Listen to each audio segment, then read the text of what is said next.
Hi guys, Mark here, doing a little backyard theology, and no, I'm not going to get into my typical eschatological perspectives. I will be offering some of those things this week, but I'm going to do something I don't normally do, and that's kind of stick my nose into the whole current events.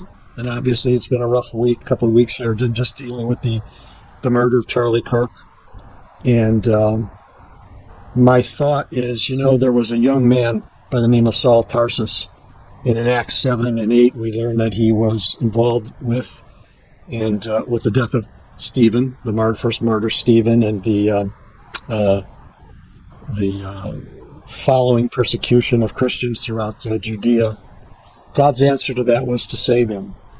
And I think I would like to ask my brothers and sisters, not only in the United States, but around the world, to check our hearts and ask ourselves, are we willing and ready to, in spite of the tragedy that we have, and my heart does go out to the family and friends of Charlie Kirk, whatever you may believe of his theology or his political philosophy, that we would take to heart the command of Jesus, that we are to bless those who persecute us, that we're to pray for our enemies and love our enemies, and to pray for those who despitefully use us. And many in the church today, many even in our political atmosphere, and even in some of our Christian conservative TV commentators and radio commentators seem to be rising up with this almost vengeful spirit about all of this. And I know that nobody wants to take arms or any of that sort of silliness.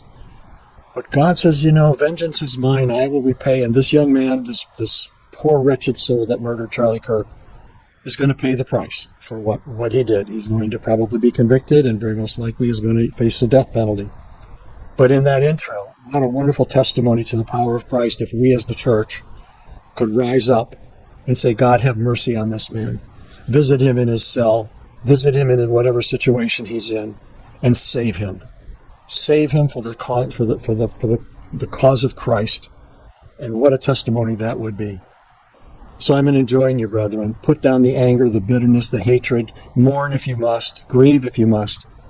But I'm going to ask you not only to pray for Charlie's family and friends, but for this young man who is so desperately lost to have performed and done what he did.